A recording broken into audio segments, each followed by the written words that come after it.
Parfois, il combla l'Inde. Ce n'était pas. Au contraire, la géographie cessa alors d'être une science factuelle pour devenir la toile de fond des contes des mille et une nuits où le savoir pratique fut sacrifié à la perfection esthétique. Le paradoxe résidait dans le fait que ce désir passionné de beauté et d'ordre avait précisément paralysé l'exploration de la planète pendant des siècles. Explorateurs et capitaines craignaient de croire ce qu'ils voyaient par-dessus bord si cela ne correspondait pas au plan du génie alexandrin. Pour découvrir le monde réel et inaugurer une ère de grandes découvertes, l'humanité fut contrainte d'entreprendre une véritable révolution scientifique et de commettre un sacrilège, celui de déconstruire le culte de Ptolémée. Il fallait prouver que la vérité est bien plus complexe, chaotique et fascinante que n'importe quelle fantaisie de salon. Les penseurs médiévaux ne se contentaient pas de copier des cartes anciennes. Ils élevaient la géographie au rang de géométrie sacrée. Selon leur vision, les 7 grands empires du passé et du présent devaient correspondre précisément à cette zone climatique. Le centre de ce monde imaginaire était la mythique Harima, le soi-disant dôme de la Terre. Pendant des décennies, ils la cherchèrent en vain dans les eaux de l'océan Indien, mais finalement, ne trouvant rien de comparable, ils la désignèrent comme le point fixe autour duquel gravitait tout l'ordre cosmique. De ce nombril imaginaire de la Terre à n'importe quel point du globe, qu'il s'agisse des légendaires colonnes d'Hercule à l'ouest ou des mystérieuses colonnes d'Alexandre à l'est, l'angle était exactement de 90 degrés. C'était une image du monde parfaite, symétrique et pourtant totalement erronée. Dans ces manuscrits, la réalité se mêlait intimement au folklore. Des coordonnées géographiques précises côtoyaient des descriptions d'un roc géant capable de soulever un éléphant dans les airs et des récits d'îles entièrement composées de perles d'une pureté absolue. Même la Grande Muraille de Chine, dans l'imaginaire des géographes de l'époque, se transformait en un rempart de fer magique, érigé pour protéger la civilisation des monstres bibliques Gog et Magog. Ces fantaisies fascinaient non seulement l'Orient, mais aussi l'Europe des Lumières.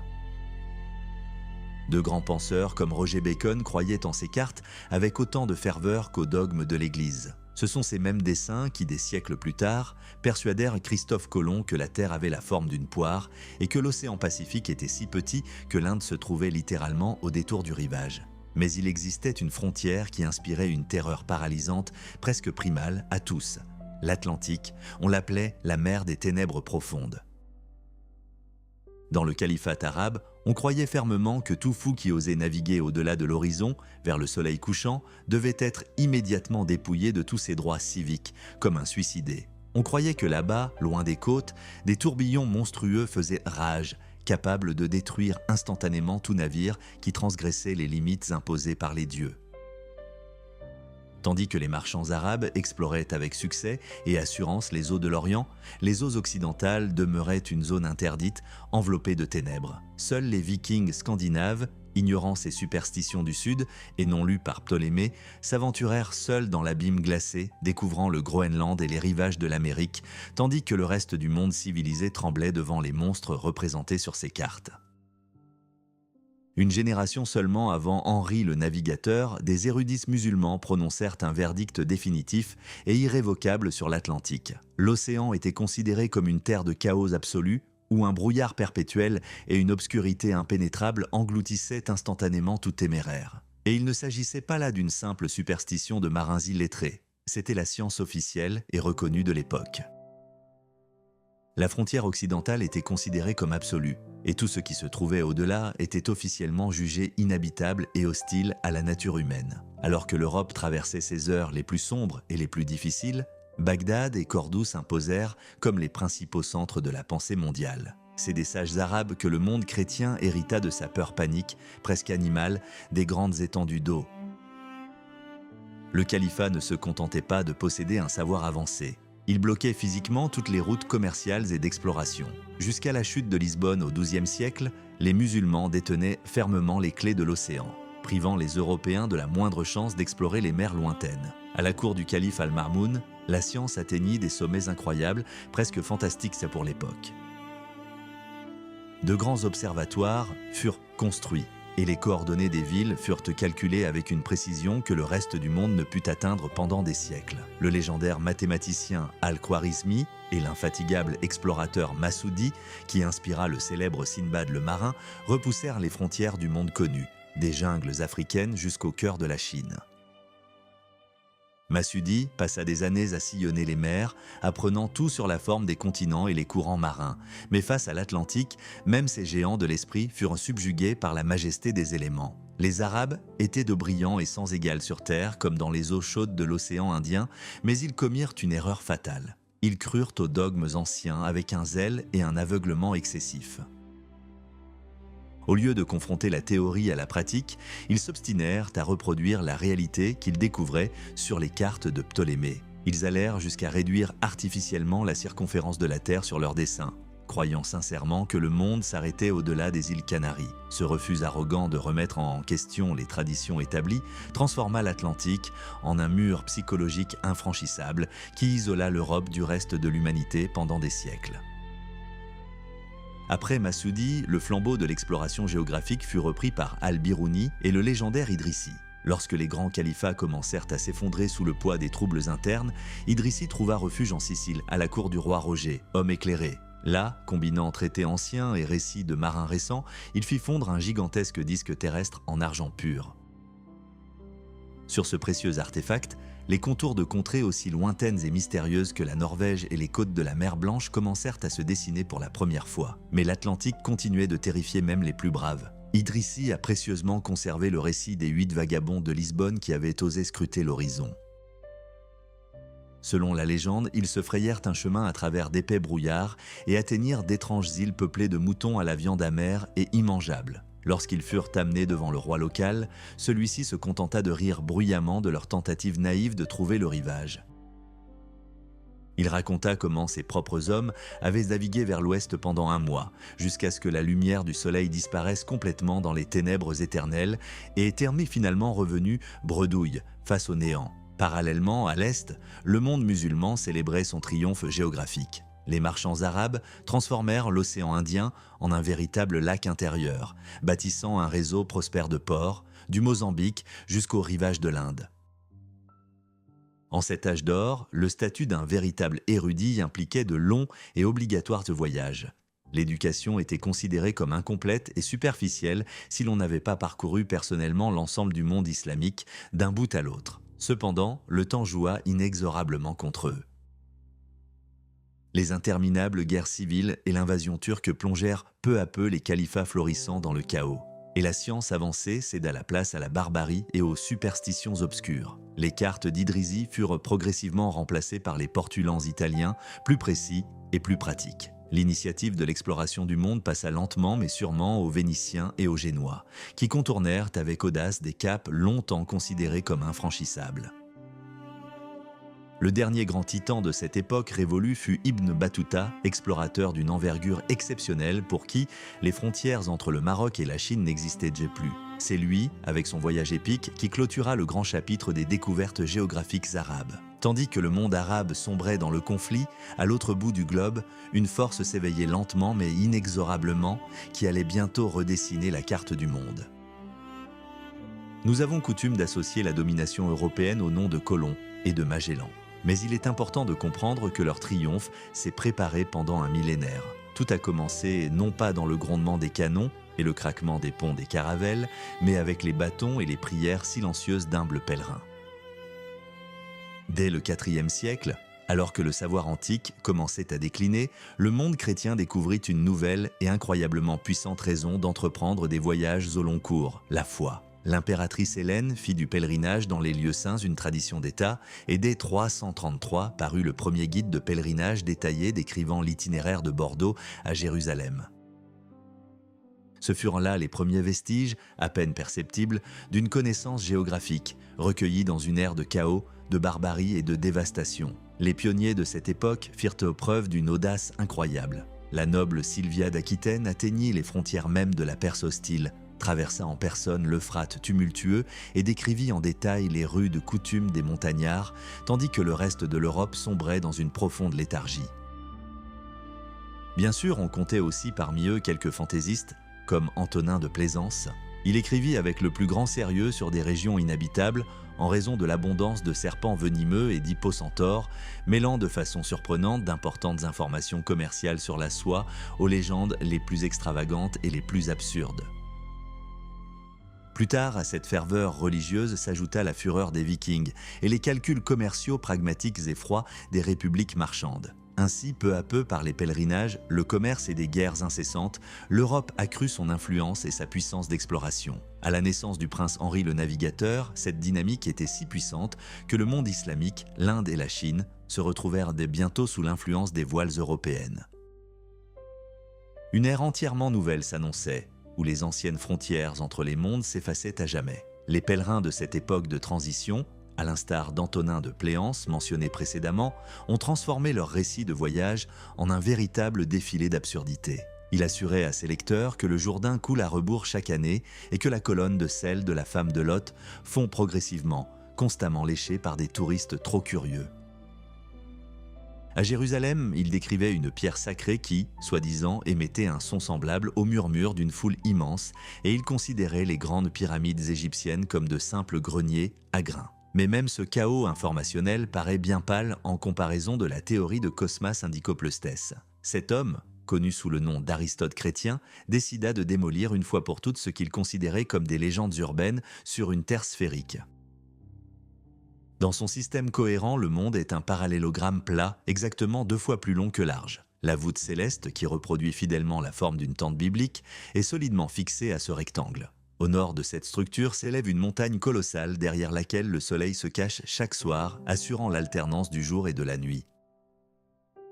Cosmas dénonçait avec véhémence toute idée d'antipode, d'être supposément vivant à l'envers de l'autre côté de la planète, comme une hérésie dangereuse et absurde. Pour lui, la Bible était le seul et unique manuel de géographie expliquant la structure entière de l'univers. Ce modèle du monde en forme de tente constitua le dernier chapitre de la pensée chrétienne antique avant une longue période d'accalmie.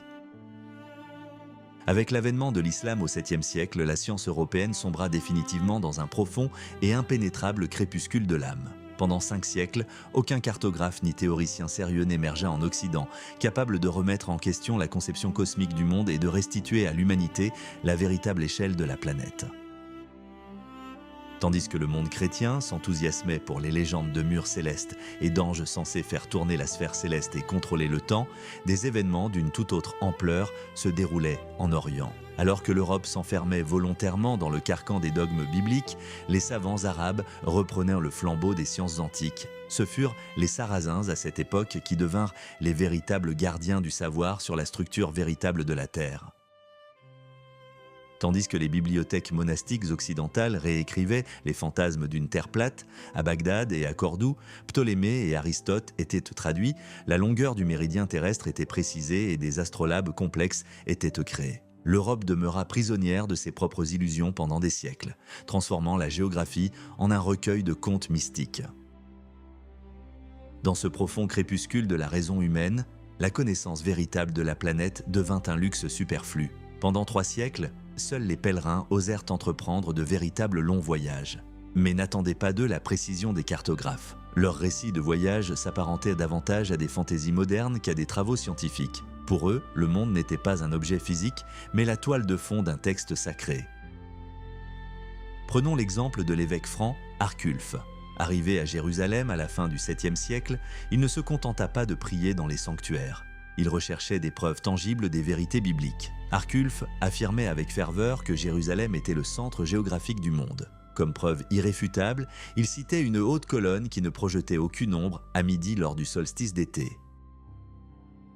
Pour l'évêque, c'était la confirmation directe que le soleil se trouvait exactement au-dessus du nombril de la terre. Voyageant à travers l'Égypte, il fut également témoin de la lueur vacillante du grand phare de Pharos, l'une des merveilles du monde antique bientôt disparue à jamais. Et au large des côtes siciliennes, Arculphe observa avec fascination l'éruption du volcan de l'île de Vulcano. Pour lui, il ne s'agissait pas d'un phénomène géologique.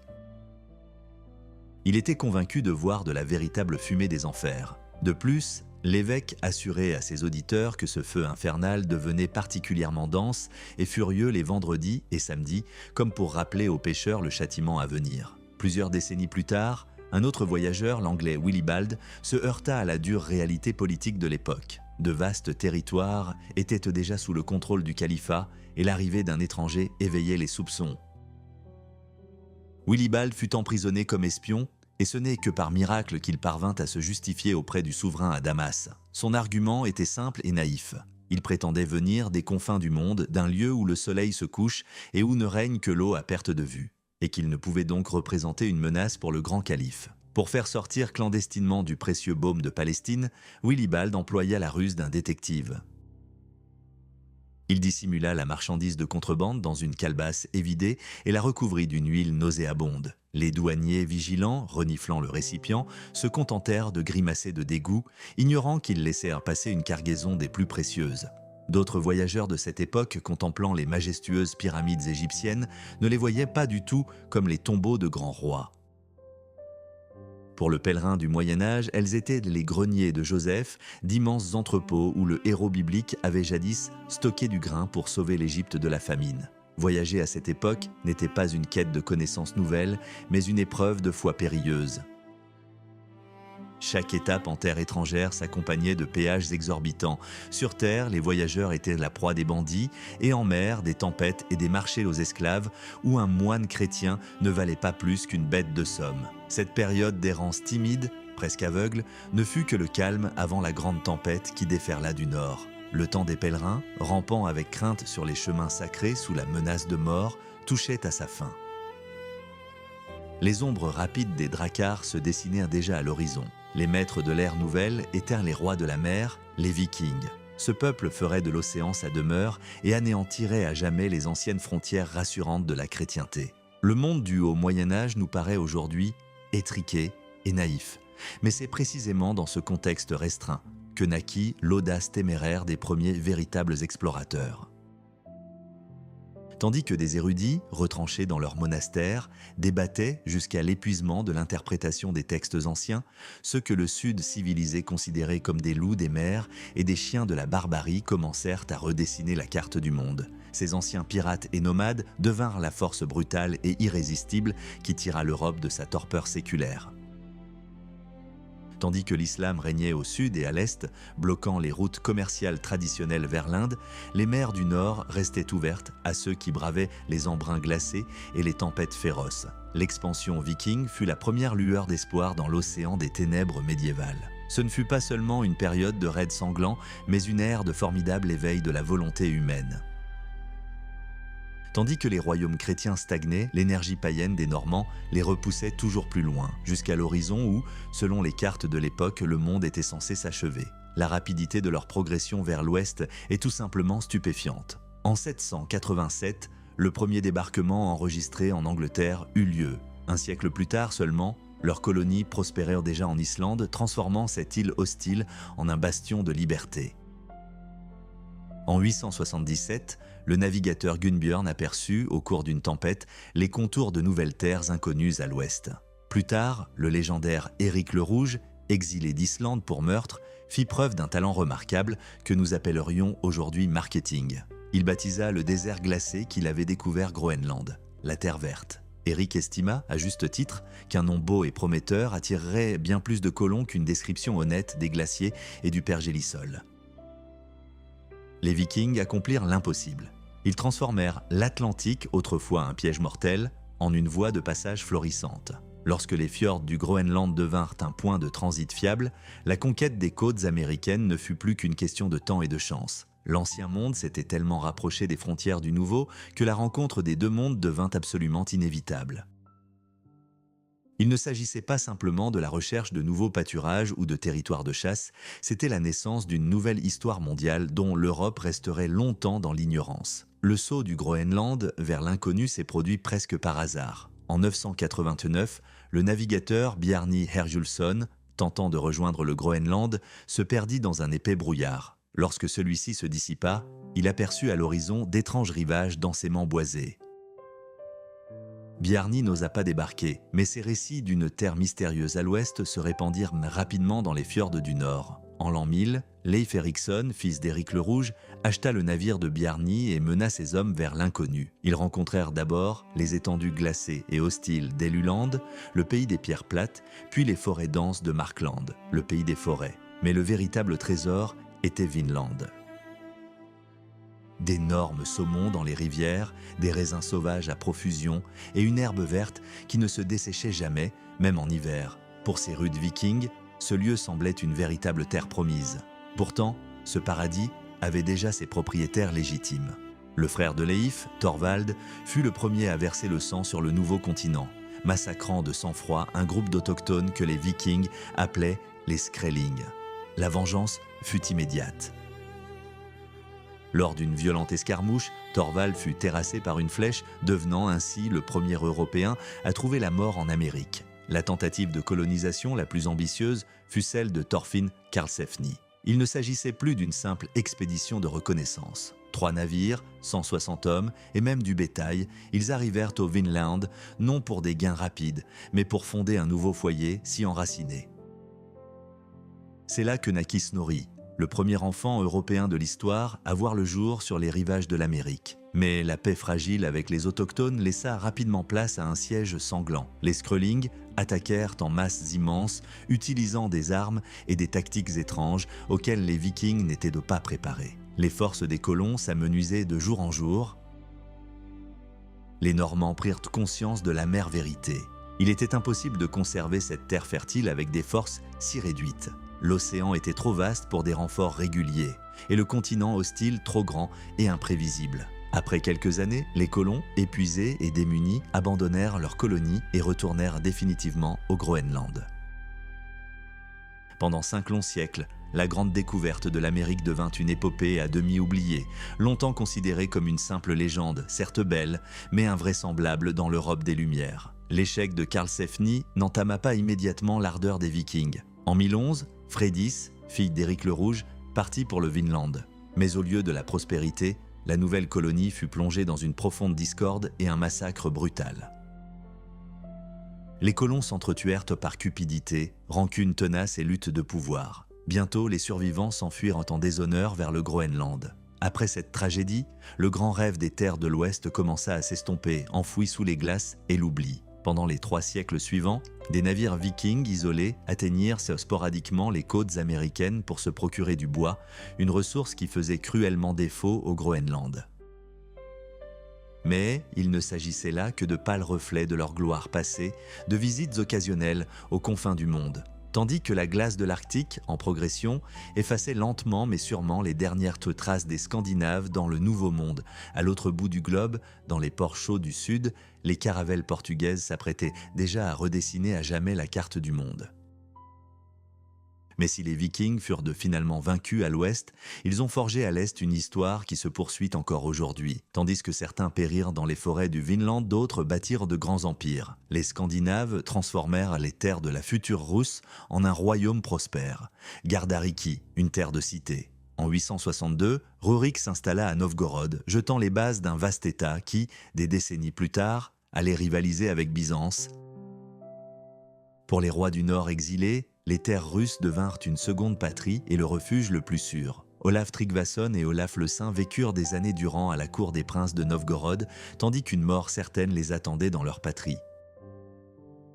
Les Vikings de l'Est ne se contentèrent pas de piller. Ils bâtirent des réseaux commerciaux complexes, échangèrent des fourrures contre de l'argent arabe, convertirent des peuples entiers au christianisme et servirent de garde d'élite dans la splendide Constantinople qu'ils nommèrent Miklagard, la grande ville. Leurs lourdes haches de guerre brillaient d'Arkhangelsk, ville austère, jusqu'aux murs sacrés de Jérusalem. Les Vikings ne parvinrent pas à conquérir l'Amérique, mais ils transformèrent à jamais le paysage génétique et politique de l'Europe et de l'Orient. Ils devinrent un pont vivant et dynamique entre les fjords sauvages du Nord et les plus grandes civilisations du Moyen-Âge. Ce fut la fin de l'ère de leur découverte primitive, mais aussi le début d'une nouvelle ère pour le monde. Le symbole du déclin de cette époque héroïque fut Harald Hardrada, un homme dont la biographie ressemble davantage à un roman d'aventure qu'à une histoire vraie. Avant d'accéder au trône de Norvège, il avait enduré les épreuves de la prestigieuse garde Vareg de Byzance. Harald combattit des bêtes sauvages dans les arènes de Constantinople, débarrassa les routes poussiéreuses de Syrie des bandits et prit d'assaut 80 forteresses en Afrique. Il confia son immense fortune, amassée au cours de ses campagnes, au prince Yaroslav le Sage à Kiev. À son retour, Harald trouva tout intact et, outre l'or, obtint la main de la princesse russe Élisabeth. Ensemble, ils partirent à la conquête du Nord, entrant ainsi dans l'histoire et trouvant la mort à la bataille de Stamford Bridge. Cependant, les Vikings n'ont pas seulement transformé le monde par la force des armes. Tandis que certains prenaient d'assaut les villes, d'autres, comme le navigateur Ottar, s'aventuraient dans l'inconnu glacé par pure curiosité et pour commercer. Il fut le premier à oser contourner la pointe nord de l'Europe et à atteindre les rivages de la Dvina septentrionale, ouvrant ainsi la voie vers l'Arctique pour le monde occidental. Pendant ce temps, son compagnon Wulfstan explorait la côte baltique, complétant les cartes de la Prusse et de la Poméranie. Ces incessants raids et découvertes finirent par réveiller une Europe endormie et léthargique. Le roi d'Angleterre, Alfred le Grand, tentant de contenir l'assaut des Vikings, fut contraint de bâtir une puissante marine et de développer la science pour contrer la mobilité de l'ennemi. C'est l'énergie indomptable des Vikings qui, des siècles plus tard, propulserait les navires de Colomb et de Magellan vers le large. Les Scandinaves ne se contentèrent pas de piller. Ils apportèrent à l'Europe une vie nouvelle, de nouvelles techniques de construction navale et une connaissance approfondie du monde, transformant à jamais le visage de la civilisation occidentale. L'ère des rois de la mer touchait à sa fin, mais leur héritage avait déjà commencé à façonner l'avenir du monde. L'énergie des peuples du Nord ne s'est pas évanouie sans laisser de traces, elle a pris une nouvelle forme. Dès la fin du IXe siècle, le roi Alfred le Grand envoyait des émissaires, porteurs de lettres jusqu'en Inde lointaine, mais un véritable bouleversement de la conscience européenne s'est produit un peu plus tard. Lorsque les anciens pillards des mers se sont convertis au christianisme, l'Europe, jusque-là divisée, a commencé à se transformer en une puissante fédération spirituelle et militaire. Les anciens Vikings ont apporté avec eux, dans leur conversion au christianisme, une soif insatiable d'expansion, qui servait désormais un nouvel objectif à l'échelle mondiale. Le pèlerinage cessa d'être un simple acte de pénitence ou un voyage paisible vers des lieux saints. Il se transforma en une vaste expédition de reconnaissance stratégique. Les croisades ouvrirent les portes longtemps restées closes de l'Orient, faisant de la Méditerranée un véritable creuset où s'entremêlaient commerce, guerre et nouvelles connaissances. Tandis que les chevaliers combattaient pour les remparts de Jérusalem, des hommes comme le marchand anglais Ceolwulf et l'abbé Daniel de Kiev cartographiaient et décrivaient méticuleusement les routes reliant l'Europe aux fabuleux trésors de l'Inde et de la mer de Chine. Après une longue période d'ignorance, l'Occident redécouvrit le monde au-delà de ses frontières étroites. La connaissance des grandes routes de la soie et de leurs richesses, surpassant le luxe de la Rome antique, stimula l'ambition des Européens. Au XIIIe siècle, l'invention de la boussole libéra enfin les navigateurs audacieux. Bien avant l'ère des grandes découvertes, des explorateurs téméraires comme les frères Vivaldi cherchaient déjà une route maritime contournant l'Afrique. Ils rêvaient de prendre leurs anciens ennemis en étau entre la puissance de la marine occidentale en pleine expansion et les ressources inépuisables de l'Asie. C'était une époque unique, où la prière sincère côtoyait le froid calcul du commerce et l'épée de la guerre, la balance du marchand.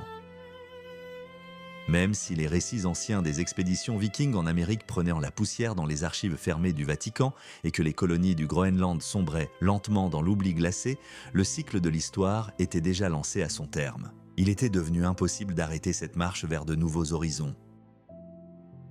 C'est cette fusion de fanatisme religieux, de curiosité scientifique et de cupidité qui a ouvert la voie à de grandes découvertes qui allaient de bientôt bouleverser à jamais le visage de la civilisation humaine. Le monde ne pouvait plus rester le même.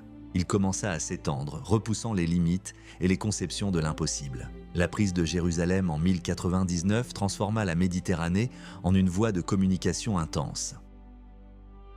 Ce ne fut pas seulement un succès militaire, mais un véritable bouleversement. Le pèlerin anglais Ceolwulf, après 13 semaines de navigation éprouvante, fut témoin de cette transformation du monde.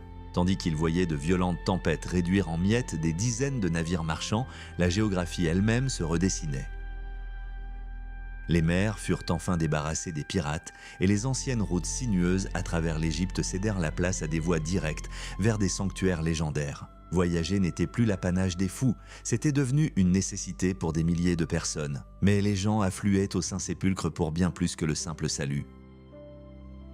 Le savant Adélard de Batou, en quête de savoir, puisait dans des manuscrits arabes des secrets de la nature considérés comme oubliés ou interdits en Europe. Il apporta l'astronomie et les mathématiques orientales en Occident, jetant ainsi les bases de futures percées scientifiques. Ce fut une révolution intellectuelle discrète. Au même moment, l'abbé Daniel émergea de la ruse de Kiev. Son expédition fut la première grande incursion d'un Russe dans le monde. Daniel comparait sincèrement le Jourdain à son fleuve natal, le Sneij, et croyait aux émanations toxiques de la mer morte, mais ce sont ses écrits qui ouvrirent aux Slaves orientaux des horizons bien au-delà des steppes familières. Il décrivait le monde non comme une carte abstraite, mais comme un espace vivant, plein de merveilles et de dangers. Les croisades donnèrent de naissance à une nouvelle race de héros, les guerriers explorateurs. Le roi norvégien Sigurd mena sa flotte de Lisbonne aux Baléares, transformant une campagne sanglante en une exploration du monde. C'était une époque où les frontières s'effaçaient sous les coups d'épée et le piétinement des interminables caravanes. L'Occident se précipita vers l'Orient avec une ferveur que le monde n'avait pas connue depuis Alexandre le Grand. Les vagabonds solitaires et les fanatiques religieux étaient déjà remplacés par de grands professionnels comme Benjamin de Tudel. Ces récits allaient bientôt devenir un guide précieux pour ceux qui étaient déterminés à conquérir enfin l'espace et le temps. Benjamin de Tudel demeurait un errant d'une époque révolue. Pour lui, la réalité s'entremêlait encore étrangement aux mythes bibliques. Dans les ruines de Rome, il voyait les palais du roi David, et dans les cathédrales, il cherchait des colonnes du temple de Salomon. C'était un homme de transition, à une époque où la foi guidait encore sa vision, mais où la curiosité le poussait déjà à consigner des données précises sur la population et le commerce des villes. Tandis qu'il relatait des légendes, le monde qui l'entourait commençait à se transformer rapidement et brutalement. En 1258, un événement bouleversa le monde intellectuel. Les Mongols anéantirent le califat de Bagdad. On crut alors à la fin des temps. Mais l'effroi initial suscité par les nomades céda bientôt la place à un intérêt pragmatique. Le Vatican prit une décision, si l'ennemi ne pouvait être vaincu par l'épée, il devait être vaincu par la croix. Plano Carpini fut le premier à s'aventurer dans cet inconnu terrifiant. Traversant Kiev dévasté et le Dniepr glacé, il atteignit la Volga puis le cœur même de l'Empire mongol. Carpini ne revint pas avec des fables sur des hommes à tête de chien, mais avec le premier récit précis de l'histoire sur les coutumes, les tactiques militaires et les vastes territoires de l'Orient. Quelques années plus tard, Guillaume de Rubruck suivit ses traces. Ce Flamand possédait l'esprit d'un véritable érudit. Il réfuta les mythes antiques concernant la mer Caspienne, prouvant qu'il s'agissait d'une mer intérieure, et fut le premier à décrire les steppes, semblables à une mer d'herbes ondulantes et infinies. Mais tandis que les moines recherchèrent le salut et les alliances diplomatiques, les marchands vénitiens s'ouvrirent déjà la voie à une richesse colossale. Pour eux, l'Orient n'était pas un terrain de prédication, mais un marché d'une ampleur sans précédent. Les frères Niccolò et Matteo Polo commencèrent leur commerce en Crimée et l'achevèrent auprès du trône de Kubilai Khan, l'homme le plus puissant de l'époque.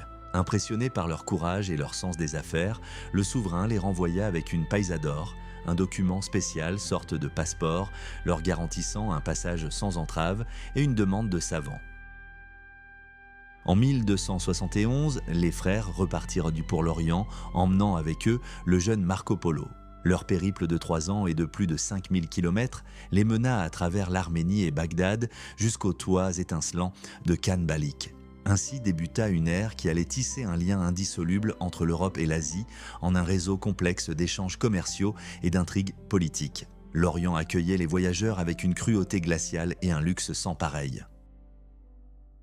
Le dernier calife de Bagdad fut exécuté. Selon certaines rumeurs, il fut cousu dans un sac et jeté sous les sabots des chevaux. Selon d'autres, il fut emmuré vivant dans un trésor, parmi l'or qu'il avait refusé de dépenser pour la défense de la ville. Marco Polo consigna tout, des rivages de la mer Caspienne aux mystérieuses communautés chrétiennes florissantes au cœur de l'Asie.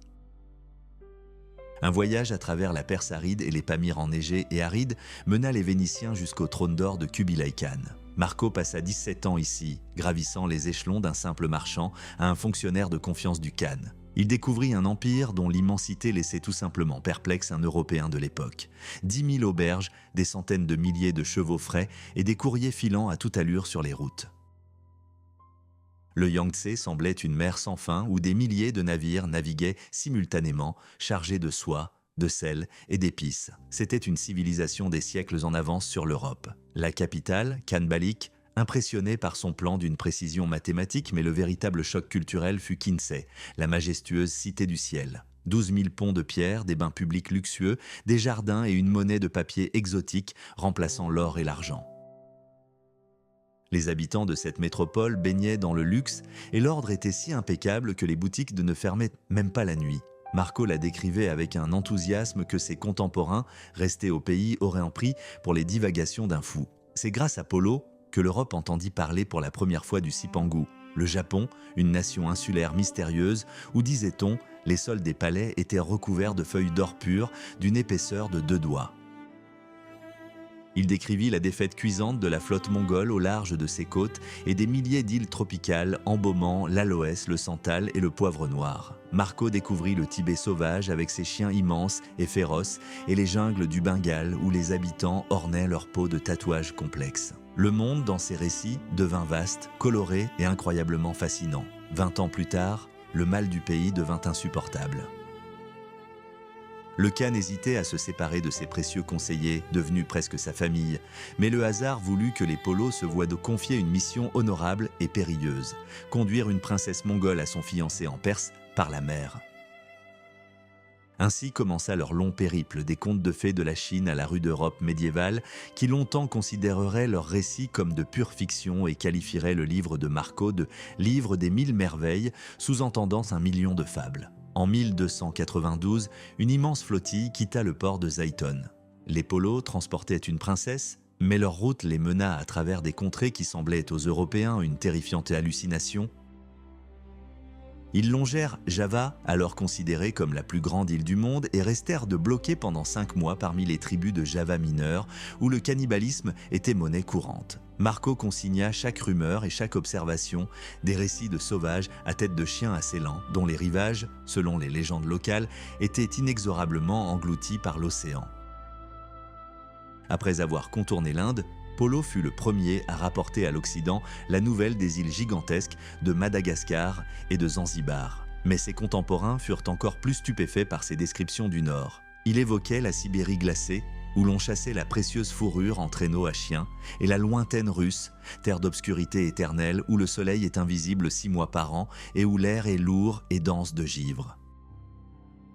Ces récits, fragments de savoir réel mêlés de légendes, furent l'étincelle même qui attisa la flamme des découvertes. Tandis que les expéditions terrestres s'enlisaient, peu à peu dans les sables du désert et les intrigues politiques interminables de l'empire mongol en déclin, des capitaines italiens relevèrent le défi de l'Atlantique. À la fin du XIIIe siècle, les Génois Lancelot Malocello et les frères Vivaldi s'aventurèrent au-delà de Gibraltar dans l'océan des ténèbres.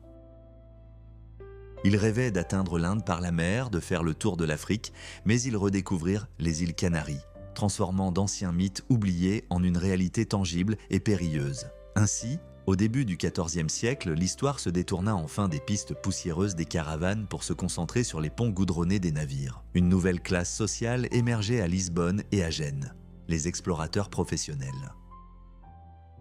Les chevaliers en armure cédèrent la place aux amiraux qui entreprirent de cartographier méthodiquement les côtes africaines, préparant le terrain pour ceux dont les noms allaient bientôt résonner à travers le monde. L'ère des grandes découvertes n'était plus à ses balbutiements, elle était imminente et son élan était irrésistible. En 1341, les Européens aperçurent à nouveau les îles Canaries. 5 îles isolées où vivaient les Guanches au cœur d'épaisses forêts de pins. Un peuple qui ne connaissait ni vêtements ni métaux, mais qui construisait de robustes maisons de pierre. Les marins restèrent figés devant les falaises abruptes de Tenerife. Son sommet semblait inaccessible, s'élevant jusqu'au ciel, et les étranges symboles gravés dans la roche terrifièrent tellement l'équipage qu'ils les attribuèrent à de la sorcellerie diabolique et s'éloignèrent précipitamment. L'océan, promesse d'or et d'épices, se montrait impitoyable et fauchait les âmes de ceux qui osaient s'y aventurer. En 1346, le Catalan Jaime Ferrer partit à la recherche du légendaire fleuve d'or, quelque part en Afrique de l'Ouest, et disparut à jamais. Sa galère s'évanouit dans la brume océanique, ne laissant derrière elle que quelques rares traces sur les cartes et de nouvelles rumeurs sur les richesses insoupçonnées de la Guinée. Chaque échec de ce genre ne faisait qu'attiser la curiosité de ceux qui restaient à terre. Parfois, de grandes découvertes naissaient d'événements dramatiques dignes de la plume d'un poète. L'Anglais Robert Machin, fuyant Bristol avec sa bien-aimée pour échapper à la colère de sa famille, fut pris dans une violente tempête. Le vent emporta leur frêle embarcation jusqu'à Madère, une île paradisiaque et déserte qui devint à la fois refuge et tombeau pour le couple. Les marins, gens de Les marins ne naviguaient plus vers l'inconnu, espérant un coup de chance. Ils apprirent à lire les étoiles et à comprendre la géométrie complexe des océans. Le cap Bojador était encore considéré comme un bout du monde infranchissable, au-delà duquel s'étendaient des eaux bouillonnantes, mais au-delà, on sentait déjà le souffle brûlant d'une ère nouvelle, une ère qui allait à jamais redessiner la carte du monde. La clé de... À cette époque, aucun capitaine n'aurait osé embarquer ouvertement cet instrument diabolique. Les marins, désespérés par la tempête, se seraient aussitôt mutinés, refusant de naviguer sous les ordres d'un sorcier. Mais le progrès et la soif de profit l'emportèrent sur la superstition. Des artisans italiens de la ville d'Amalfi réalisèrent une véritable avancée technique en plaçant un aimant dans un boîtier étanche et en le reliant à une bobine graduée. À l'époque où le prince Henri le Navigateur entreprit ses premières expéditions systématiques, la boussole était déjà passée du statut d'artefact mystérieux à celui d'outil de travail courant, sans lequel même le marchand le plus prudent n'aurait pas quitté le port. Ce fut une révolution discrète, qui permit aux marins de voir dans l'obscurité et le brouillard. La deuxième arme la plus puissante de cette nouvelle ère fut la carte. Les anciens atlas monastiques ressemblaient souvent à des contes de fées, où les terres inconnues étaient peuplées de dragons, d'hommes au visage tatoués sur la poitrine et de mers déchaînées. Mais les marins italiens et catalans créèrent des portulans, des cartes côtières fonctionnelles et extrêmement précises, dessinées avec un niveau de détail quasi moderne. Leurs auteurs n'étaient pas des érudits de salon, mais des praticiens aguerris dont la vie dépendait directement de chaque récif et de chaque banc de sable indiqué. Ces cartes étaient jalousement gardées comme le secret d'État le plus précieux. La célèbre carte florentine de 1351 occupait une place à part dans cette course à l'espace. Elle révéla soudain l'Afrique comme une île au contour d'une précision remarquable, alors même que les Européens étaient encore à plus d'un siècle de la contourner. Comment les cartographes ont-ils obtenu ces informations grâce à des sources arabes secrètes ou aux récits d'explorateurs anonymes demeure l'un des plus grands mystères de l'histoire. Mais ce sont précisément ces documents qui devinrent un trésor inestimable pour le prince portugais Henri. Il se mit littéralement en quête des cartes vénitiennes et des notes originales de Marco Polo, convaincu d'une vérité simple. Celui qui, le premier, alignerait l'aiguille de la boussole avec la géométrie exacte de l'océan deviendrait le véritable maître du monde. Et ce moment était déjà arrivé. Les portulans, ces cartes côtières d'une précision étonnante pour l'époque, constituaient une véritable révolution, mais ils présentaient une lacune majeure. Pour le marin de l'époque, la Terre restait sur ces cartes une zone blanche, silencieuse et mystérieuse. Elle relevait de la légende, non de la réalité. Pour combler ce vide, il fallait un instrument d'un autre genre, où les calculs de navigation, aussi rigoureux soient-ils, se mêleraient aux enjeux politiques et aux ambitions les plus audacieuses. Le Portugal, petit royaume aux confins de l'Europe, se retrouva au cœur de ce vaste processus. Au début du XVe siècle, alors que d'autres monarques chrétiens émergeaient à peine du crépuscule du Moyen-Âge, ce pays vivait déjà dans l'avenir. Le secret de l'ascension fulgurante du Portugal résidait dans une conjonction de circonstances uniques, presque alchimiques. Pendant 3 siècles, cette nation a mené une guerre acharnée et impitoyable pour sa survie même.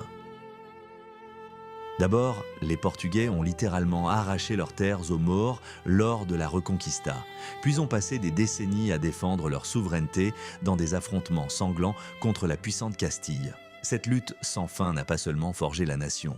Elle l'a transformée en une machine parfaitement huilée, capable d'accomplir des exploits qui semblaient impossibles pour un État si petit. Le prince Henri, connu dans l'histoire comme le navigateur, fut un génie qui canalisa des siècles de passion et de fureur vers l'immensité de l'océan. Il avait une profonde compréhension de l'essence même de sa patrie. Henri savait que le nom du pays, Portugal, dérive du latin portuscal, qui signifie littéralement « port ». Les Portugais étaient un peuple de marins nés, leur destin se jouant sur une étroite bande de terre entre les montagnes et l'Atlantique. Un moment clé de leur histoire fut la prise de Lisbonne en 1147. S'alliant alors aux chevaliers croisés venus des contrées du Nord, les Portugais s'emparèrent de la ville qui allait devenir leur principale porte d'entrée sur le monde. Henri parvint à insuffler à ses compatriotes l'esprit des anciens nomades et une soif de découverte presque morbide et insatiable. Tandis que les autres rois européens s'occupaient du redécoupage des anciennes provinces et des luttes féodales, les Portugais construisirent des flottes et apprenaient à déchiffrer les astres. C'est là, dans le vacarme assourdissant des chantiers navals et le silence absolu des bibliothèques monastiques, que naquit l'idée du premier empire mondial de l'histoire. Le Portugal s'apprêtait à cartographier des continents entiers dont l'Europe n'avait même pas encore osé soupçonner l'existence.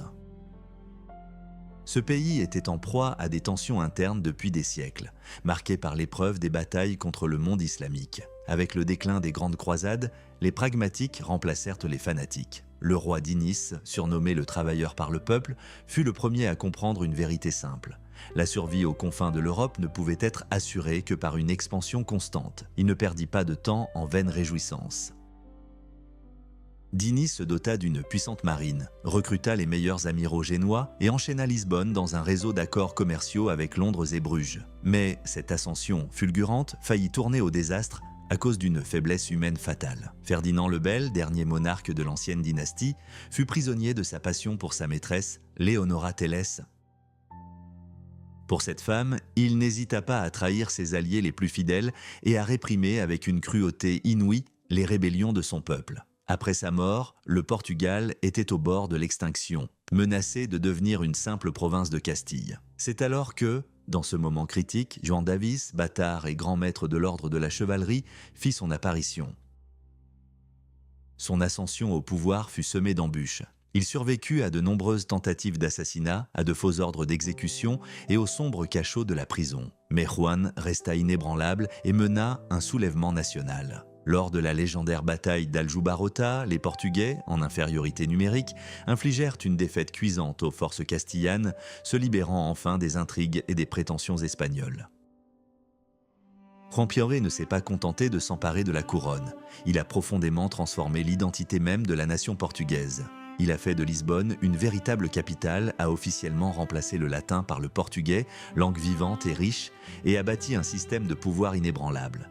Mais son plus grand accomplissement résidait ailleurs. Il a insufflé à l'élite nationale le goût des grandes conquêtes. Ses fils, parmi lesquels le jeune prince Henri, ont grandi dans une atmosphère unique où les nouvelles des marchés flamands étaient bien plus précieuses que les querelles féodales poussiéreuses concernant les droits fonciers. Le Portugal est devenu un instrument affûté, tourné vers l'horizon. L'ancienne ère des guerres terrestres s'estompait dans l'oubli. L'ère des grands espaces et des vastes étendues, qui avaient terrifié les générations précédentes par leur caractère inconnu, commençait à se dessiner. Le roi Juan Ier laissa derrière lui non seulement un trône, mais aussi ce que les historiens appelleraient plus tard la Grande Génération. Il s'agissait de 5 fils, chacun devenant un acteur essentiel de la nouvelle politique d'État. Tandis que son frère aîné, Édouard, s'attelait à la codification des lois et au développement de la littérature, un autre prince, Pedro, le voyageur, parcourut littéralement l'Europe en quête de savoir. Tel un véritable espion, il collecta des cartes marines secrètes, acquit des plans navals et des ouvrages rares, combattit dans les rangs de l'ordre teutonique et rapporta à Lisbonne tout ce qui pouvait rapprocher le pays de la conquête de l'immensité océanique. Mais le véritable architecte de l'avenir fut l'infant Henri. En 1415, immédiatement après la prise triomphale de Ceuta, il prit une décision inhabituelle pour un prince. Il s'installa sur le cap de Sagres, balayé par les vents. Pendant près de 40 ans, il ne quitta pratiquement jamais cette région rocailleuse et hostile, la transformant en un laboratoire de recherche fermé et en le premier laboratoire mondial de découverte géographique. Henri était animé simultanément par 3 forces puissantes, rarement réunies chez un seul homme. La première était un pur défi scientifique. Il désirait ardemment dissiper la peur ancestrale et paralysante de la soi-disant mer des ténèbres et prouver au monde que l'Afrique pouvait être contournée, malgré tous les dogmes autoritaires de Ptolémée. La deuxième force était un calcul économique froid et implacable. Le Portugal avait un besoin vital d'une route maritime directe vers les épices de l'Inde. Henri voulait éliminer définitivement les intermédiaires arabes du commerce mondial et s'emparer de tout leur or. Enfin, la troisième force était une foi fanatique, presque mystique. Henri rêvait de découvrir le royaume chrétien perdu du prêtre Jean au fin fond de terres inexplorées. Il espérait s'allier à lui et prendre le monde islamique en étau. Le prince Henri œuvrait dans un brouillard épais d'ignorance absolue à une époque où l'océan, au-delà de l'horizon, était considéré comme un abîme sans fond peuplé de monstres. Ses capitaines affrontaient les tempêtes, armés seulement de la volonté inflexible de leur chef et d'astrolabes primitifs et imprécis. C'est ici, dans le silence assourdissant des appartements de Sagres, que l'ancien monde prit fin. Ici naquit une histoire globale, où la domination du globe entier devint l'objectif ultime. Jusqu'au début du XVe siècle, l'humanité vivait de mythes et de découvertes fortuites. Vikings et croisés tracèrent leur route à l'aide de leurs épées et de leur intuition, mais Henri le navigateur changea radicalement la donne. Tandis que ses prédécesseurs se fiaient aveuglément aux cartes anciennes et aux légendes de monstres marins, il s'appuyait sur un pragmatisme implacable et sur son expérience personnelle. Le prince fut le premier à comprendre que, pour dompter les éléments, la navigation devait se transformer d'une aventure périlleuse en une science précise et éprouvée. Tout ce que de grands navigateurs comme Christophe Colomb et Magellan accomplirent par la suite ne fut possible que grâce à sa persévérance inébranlable et à sa méthode rigoureuse. L'année 1415 marqua un tournant pour la civilisation européenne. Le Portugal se préparait à une attaque audacieuse, presque suicidaire, contre Ceuta, le plus riche port mort et principal repère des pirates méditerranéens. Porte d'entrée de l'Afrique, derrière laquelle le légendaire or du Sahara était dissimulé depuis des siècles, Ceuta était un lieu de deuil. À la veille du départ, le royaume tout entier était plongé dans un profond deuil. La reine Philippa était mourante, mais même dans son agonie, ses pensées n'étaient en tournées que vers le voyage imminent. Entendant le hurlement de la tempête au loin, elle murmura à ses fils, de ses dernières forces, que c'était un vent du nord et qu'ils gonfleraient leurs voiles précisément le jour de la Saint-Jacques. Ces paroles devinrent, pour les princes, non seulement des adieux, mais un ordre sacré auquel il était impossible de désobéir. Une immense armada de 200 navires, transportant 80 000 hommes, quitta l'embouchure du Tage. Il ne s'agissait pas d'une simple expédition militaire, c'était la naissance d'un nouvel empire mondial. Lorsque la flotte approcha des côtes africaines, une citadelle imprenable, considérée depuis des siècles comme un rempart infranchissable de l'islam, se dressa devant les Portugais. C'est là, au mur massif de Ceuta, que l'ancien monde entra définitivement dans l'histoire. Henri commença à redessiner la carte du monde, transformant l'océan terrifiant d'une barrière infranchissable en une voie menant à une puissance sans fin et aux innombrables trésors de l'Orient. Les Maures commirent une erreur fatale et impardonnable. Voyant les navires portugais dériver temporairement au loin, emportés par de forts courants, ils crurent la menace écartée et, dans un élan de faux calme, dispersèrent leurs renforts. Mais le roi Juan et le prince Henri attendèrent leur heure. Dans la nuit du 15 août, l'armada glissa silencieusement, telle une ombre, vers la rade de Ceuta. Paniqué, le gouverneur de la ville ordonna d'allumer des lumières à toutes les fenêtres, espérant tromper l'ennemi et créer l'illusion d'une garnison massive. Mais cette illumination eut l'effet inverse, elle ne fit qu'éclairer les cibles potentielles. À l'aube, les Portugais lancèrent l'assaut. Rui Gonçalves fut le premier à se jeter sur le rivage ennemi, ouvrant la voie à ses guerriers avec son acier pur. Les Maures se défendirent avec une férocité et un désespoir extrême. Au cœur même de la mêlée, un géant nu à la peau noire, semblant posséder la force de plusieurs hommes, combattait avec une fureur inouïe. Il était comme l'incarnation même de la colère, jusqu'à ce qu'une pique bien placée l'abatte. Dans ce chaos, le prince Henri se révéla un véritable stratège, et non un simple chevalier courageux. Tandis que le reste de l'armée se livrait à des pillages effrénés, lui et une poignée de guerriers fidèles tinrent les portes stratégiques de la ville, repoussant à 2 reprises des forces ennemies supérieures en nombre. Au pied des remparts, le roi Juan attendait des nouvelles avec angoisse. Lorsque les rumeurs de la mort possible de ses fils lui parvinrent, il déclara d'un ton sévère à son entourage que les soldats ne devaient pas craindre un tel sort. Mais les princes survécurent. Le soir venu, la garnison maure avait fui et la bannière de Saint-Vincent flottait fièrement au sommet de la plus haute tour de la ville. Dans la mosquée principale, hâtivement consacrée et transformée en cathédrale chrétienne, Henri et ses frères furent adoubés. Ils serraient les épées que leur avait léguées leur mère, tandis que de simples soldats déversaient frénétiquement des tonnes de pétrole et d'épices précieuses dans les rues pour faire de la place dans leurs sacs au butin d'or. Henri recherchait un autre trésor bien plus important, la connaissance des routes commerciales menant au cœur de l'Afrique. Ceuta devint plus qu'une simple forteresse, mais un tremplin pour de futurs succès. Laissant son fidèle Pedro de Menezes garder cet avant-poste, le prince retourna dans son pays natal avec le titre de duc de Viseu. Désormais, son regard était résolument tourné vers l'horizon. Il avait pris la décision définitive de conquérir cette mer désertique, la transformant en un chemin vers une grandeur sans limite. L'histoire a la fâcheuse tendance à se répéter. Comme des siècles auparavant, les navires anglais aidèrent une fois de plus les Portugais à consolider leur position sur la scène internationale. Mais pour le prince Henri, la prise de Ceuta n'était pas une fin en soi, mais simplement une porte d'entrée vers l'inconnu.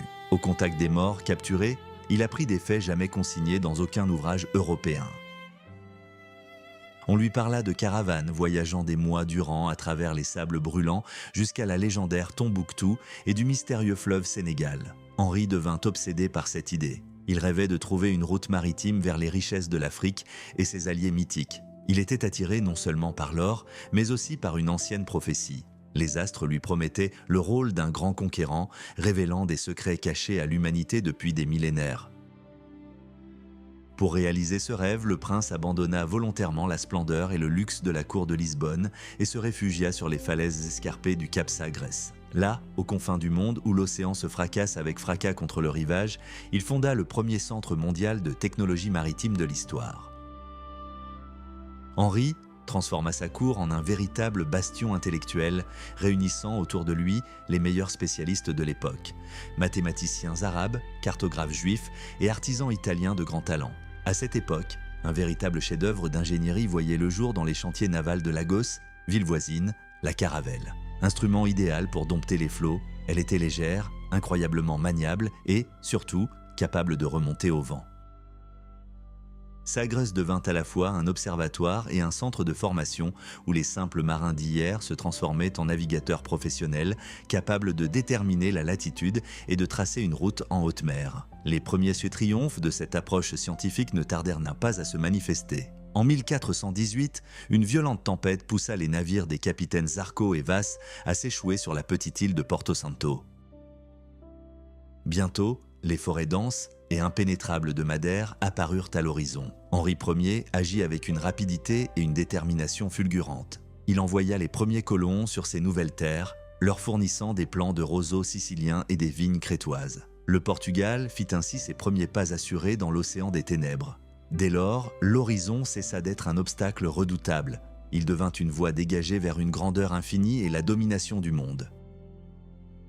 En juin 1420, le capitaine Zarco reprit la mer. Une étrange traînée, sombre et immobile, se dessinait sans cesse à l'horizon de Porto Santo. Les marins chuchotaient, craignant les fantômes et l'entrée des enfers, mais la réalité se révéla bien plus tangible. À travers le voile perpétuel de brouillard et de nuages, la silhouette d'une immense île apparut soudain devant eux, littéralement suffocant sous le poids de ces forêts primaires, jamais foulées à la hache. Ce n'était que le début d'un voyage qui allait changer à jamais le visage de notre planète. L'île fut baptisée Madère, ce qui signifie littéralement « île des arbres ». Et ce n'était pas une exagération. Lorsque les Portugais posèrent le pied sur ce rivage, ils furent comme envoûtés par la verdure luxuriante. Les forêts étaient si denses et si anciennes que la lumière du soleil peinait à pénétrer l'épaisse canopée. Mais au milieu de ce silence primordial, une découverte terrifiante attendait les marins. Au cœur du fourré, ils découvrirent une croix de bois solitaire noircie par le temps et une modeste tombe. L'inscription indiquait que l'anglais Robert Machin avait trouvé ici la paix. L'île était officiellement considérée comme inhabitée, mais cette tombe était un rappel silencieux. L'océan avait déjà englouti ceux qui avaient osé le défier. Le capitaine Zarco comprit que pour établir une colonie, il lui fallait de l'espace et non une jungle infinie. Il agit avec la détermination d'un homme peu habitué à reculer. Afin de défricher le site de la future capitale, Funchal il ordonna de brûler le sous-bois. Cependant, la nature en décida autrement. Ce qui devait être un feu contrôlé se transforma en une catastrophe naturelle aux proportions bibliques. Les flammes devinrent incontrôlables et engloutirent l'île entière. Le grand incendie de Madère fit rage pendant 7 années incroyables. L'île devint une gigantesque torche flamboyante au milieu de l'Atlantique, servant de repère nocturne aux navires passant à des dizaines de kilomètres de distance. Lorsque l'incendie s'éteignit enfin, le paysage était méconnaissable. Mais au milieu de cette dévastation se cachait un trésor. L'épaisse couche de cendres fertilisa le sol au-delà de toute espérance. La terre devint incroyablement fertile, idéale pour ce qui allait devenir la mine d'or du Portugal, la canne à sucre et la vigne. Madère commença à approvisionner la métropole en bois précieux, transformant à jamais le visage des villes portugaises et remplaçant la terre crue et la paille dans les demeures de la noblesse. La vie sur l'île recommença à zéro. Ce renouveau fut même symbolisé par les noms des premiers enfants nés dans la colonie. Ils furent nommés Adam et Ève, comme pour proclamer la naissance d'une humanité nouvelle dans ce paradis artificiel. Tandis que Madère posait les fondements d'une prospérité future, une peur glaciale et paralysante hantait encore l'âme des marins de Lisbonne et de Lagos. Cette peur portait le nom du cap Bojador. Pour les navigateurs de l'époque, il ne s'agissait pas d'un simple point géographique, mais du bout du monde au-delà duquel s'étendait un royaume de cauchemars. Les légendes transmises de bouche à oreille dans les tavernes portuaires brossaient un tableau terrifiant. On disait qu'au-delà de Bojador, l'eau de l'océan bouillonnait d'une chaleur insoutenable et que tout chrétien qui osait franchir cette limite se transformait instantanément en un pêcheur à la peau noire. Les cartes arabes utilisées secrètement par les Portugais étaient encore plus pessimistes. Elles représentèrent des monstres marins capables d'engloutir un navire entier et la main gigantesque de Satan surgissant des profondeurs pour entraîner les braves dans l'abîme de la mer des ténèbres près de Bojador. Même les cartes secrètes rapportées par le frère du prince, Don Pedro, de ses voyages à travers l'Europe, ne purent rassurer les capitaines aguerris. La peur qui les étreignait était plus forte que la raison. Année après année, le prince Henri, que l'on surnomme le navigateur, envoyait ses caravelles vers le sud. Et année après année, elles revenaient bredouilles. Les capitaines invoquaient les courants violents, les récifs invisibles et les épais brouillards qui, soi-disant, obscurcissèrent le passage. Même le courageux Gil Eanes hésita en 1433. Au bord du désastre, il choisit de se diriger vers les îles Canaries plutôt que de tenter cette manœuvre fatale. Le trésor se vida, les rumeurs à la cour se firent de plus insistantes quant à la folie du prince, et Bojador demeura un rempart impénétrable confinant l'Europe à l'intérieur de ses frontières étroites. Henri avait besoin de bien plus qu'un simple marin expérimenté. Il lui fallait quelqu'un capable de dissiper les superstitions qui avaient paralysé toute une génération. Les sages musulmans continuèrent de semer la peur. Sous les tropiques, le soleil déverse un feu liquide sur la terre et l'océan bouillonne jour et nuit comme un chaudron infernal. Ce sont précisément ces récits que Gillian utilisa pour justifier son retour à Lisbonne marmonnant à propos de tourbillons diaboliques. Le prince Henri était fou de rage. Il comprit que sa flotte était paralysée non par les tempêtes, mais par de ridicules histoires d'horreur. L'infant lança un ultimatum à Eanes. Soit il franchissait le cap, soit il perdait à jamais l'honneur et la faveur du prince. Henri dit sans ambages à son capitaine « S'il y avait une once de vérité dans ces légendes, je ne vous en voudrais pas. Mais vous croyez des vagabonds qui n'ont jamais vu une carte marine ? Retournez et prouvez que vous êtes un homme et non l'esclave des fantasmes d'autrui. » En 1434, Gil Eanes prit une décision audacieuse. Au lieu de longer la côte, où les courants étaient de véritablement dangereux, il exécuta une manœuvre qui allait être appelée Volta do Mar. Il navigua loin en haute mer, effectua un large virage et s'approcha de nouveau de la terre au-delà du cap. Et que vit-il ? Au lieu d'eau tumultueuse et de serpents de mer, une étendue d'océan calme et lisse, comme un miroir, s'étendait devant lui. La terre au-delà de Bojador se révéla être non pas un désert aride, mais un rivage couvert de fleurs délicates que les marins appelèrent avec joie les roses de la Vierge Marie. Ce jour-là, le grand mur de la peur qui avait freiné la civilisation européenne pendant des siècles s'effondra à jamais. L'expansion s'accéléra immédiatement. Bientôt, Alfonso Baldaia progressa de plusieurs centaines de kilomètres plus au sud. Le premier affrontement eut lieu dans la baie du Rio Douro, que les Portugais prirent par erreur pour le légendaire fleuve d'or des mythes antiques. La scène était presque surréaliste. Deux jeunes nobles portugais à cheval, armés seulement de lances de cavalerie, attaquèrent à eux seuls une armée indigène bien plus nombreuse. Ce fut le premier avant-poste de la vaste armée qui, au cours des siècles suivants, allait remodeler le monde à son avantage. Cependant, l'histoire des grandes découvertes n'a jamais été un chemin direct vers le succès. La mort du roi et les troubles politiques à Lisbonne détournèrent temporairement Henri de l'océan. Mais la barrière était franchie. Le monde étriqué et étouffant du Moyen-Âge s'étendit rapidement à la planète entière. La mer cessa d'être un point de non-retour, devenant une voie royale vers le pouvoir et la richesse. Il n'y avait plus de retour en arrière possible. Au Portugal même, Henri le Navigateur jouissait d'une vénération quasi religieuse. On le considérait comme un prophète, un homme capable de lire l'avenir à travers les brumes du temps. Lorsque son jeune frère Ferdinand, désireux de devenir un véritable croisé, proposa une nouvelle expédition en Afrique, Henri s'empara de l'idée. Mais il la transforma d'un simple raid en un plan stratégique audacieux visant à s'emparer de Tanger, port-clé contrôlant l'entrée de la Méditerranée. Le chemin qui mena à cette guerre fut incroyablement difficile. Le trésor était pratiquement vide, le peuple se plaignait ouvertement des nouveaux impôts et le Vatican n'envoyait que des lettres évasives au lieu d'un véritable soutien. Même les frères aînés doutèrent que le Portugal puisse supporter une autre guerre d'envergure. Mais la dynamique expansionniste amorcée par Henri était irrésistible. En août 1437, une flotte immense prit la mer.